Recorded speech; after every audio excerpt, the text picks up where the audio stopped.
Épisode 53. Thésée n'eut aucun mal à rattraper Iolaos. Il avait grimpé jusqu'au temple d'Athéna. Sans doute pensait-il que la vue plongeante sur la mer lui apporterait du réconfort.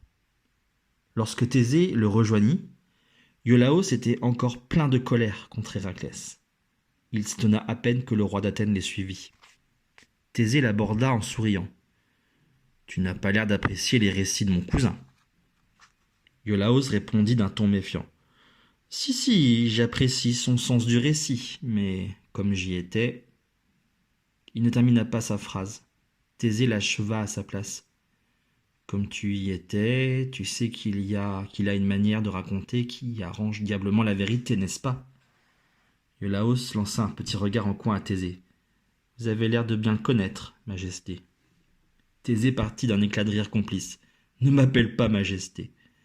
Si tu me racontais plutôt ce qui s'est vraiment passé avec la reine des Amazones. » Et sans plus de façon, il s'assit sur une marche du temple.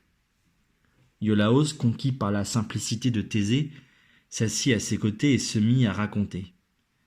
La reine des Amazones était une femme très belle. J'ai tout de suite été charmé par son allure fière, son courage et sa capacité à préserver sa liberté et celle de ses compagnes. Héraclès n'a pas été insensible à son charme. Dès que nous avons mis pied à terre, il s'est employé à la séduire. À vrai dire, Hippolyte n'a guère montré de résistance. Elle a même eu l'air de tomber amoureuse de lui. En tout cas, lorsqu'Héraclès lui a avoué qu'il était condamné à ramener sa ceinture pour obéir à Eurysthée, elle s'en est défaite sans façon et la lui a offerte.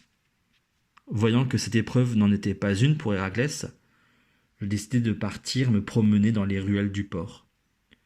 J'avais accepté à contre-cœur de me joindre à cette nouvelle expédition. J'avais besoin d'un peu de solitude après ces longues journées à bord. Je grimpais sur une sorte de promontoire en pierre, et de là je pouvais suivre tout ce qui se passait dans la rue sans être vu.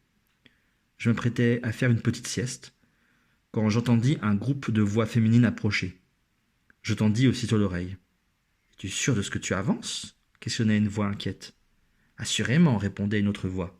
« C'est notre déesse protectrice Artémis qui m'est apparue en rêve et me l'a dit. Il faut vite mettre les autres Amazones en garde et trouver un moyen de prévenir notre reine bien-aimée, » ajouta une troisième femme. Celle qui affirmait avoir reçu un message d'Artémis insistait. « Il n'y a pas de temps à perdre, rassemblons-nous près de leur navire. » Les trois Amazones se séparèrent. Je me glissai derrière celle qui avait vu Artémis. Elle croisa un autre groupe d'Amazones et leur dit précipitamment « Les Grecs sont des traîtres. Ils sont venus enlever notre reine. Vite, faites circuler la nouvelle. Rassemblement devant leur bateau. » J'essayais de voir le visage de celle qui répandait cette rumeur, car son attitude m'intriguait vraiment. Pourquoi racontait-elle ce mensonge ? Jamais Héraclès n'avait eu l'intention de kidnapper la reine Hippolyte. Je réussis à la suivre sans me faire repérer jusque dans le port, où régnait une grande effervescence. Mes compagnons, qui ne se doutaient de rien, se laissaient aller au bras des Amazones et avaient grimpé sur le pont. Et bientôt des dizaines d'Amazones furent rassemblées autour de notre bateau. « Hippolyte a tort d'avoir ouvert sa porte à cet Héraclès !» cria une Amazone. « Les hommes sont tous des traîtres, c'est dans leur nature, pas de quartier !» Et elles passèrent aussitôt à l'attaque. Un déluge de flèches s'abattit sur notre équipage. Celle qui avait lancé la rumeur se tenait un peu à l'écart, satisfaite. Je pus l'observer enfin à loisir, et je la reconnus. C'était la déesse Héra, la femme de Zeus, qui avait pris l'apparence d'une Amazone. Elle continuait à poursuivre Héraclès de sa haine.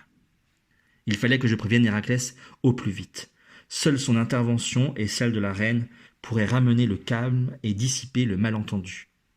Je me précipitai vers l'endroit où Hippolyte avait accueilli Héraclès. Hélas, 3 fois hélas, j'arrivais trop tard. Héraclès avait encore agi sans réfléchir. Le bruit de la bataille était parvenu jusqu'à ses oreilles. Il s'était levé d'un bond. La belle reine des Amazones, étonnée, se demandait ce qui se passait. Elle ne bougeait pas, confiante. L'un de nos compagnons surgit soudain en criant « Les Amazones nous attaquent !» Héraclès n'hésita pas une seconde. Il tira son épée et cria Tu m'as trahi, tu seras puni, en abattant son arme sur Hippolyte. J'entrai à cet instant maudit, je vis la reine s'affaisser. Dans son regard se lisait toute l'incompréhension du monde. Elle murmura « Héraclès, pourquoi ?» Mais il avait déjà tourné ses talons, sans un regard pour celle qui lui avait accordé l'hospitalité et donné son amour. L'étincelle rouge dans son regard était à nouveau allumée. Le sang coula, il tua les Amazones jusqu'à la dernière. Seules furent sauvées celles qui réussirent à prendre la fuite. Cet imbécile est tombé dans le piège tendu par Héra, et moi je n'ai pas pu éviter ce massacre. Iolaos finit son récit d'un air accablé, mais le fait d'avoir rétabli la vérité lui avait fait du bien.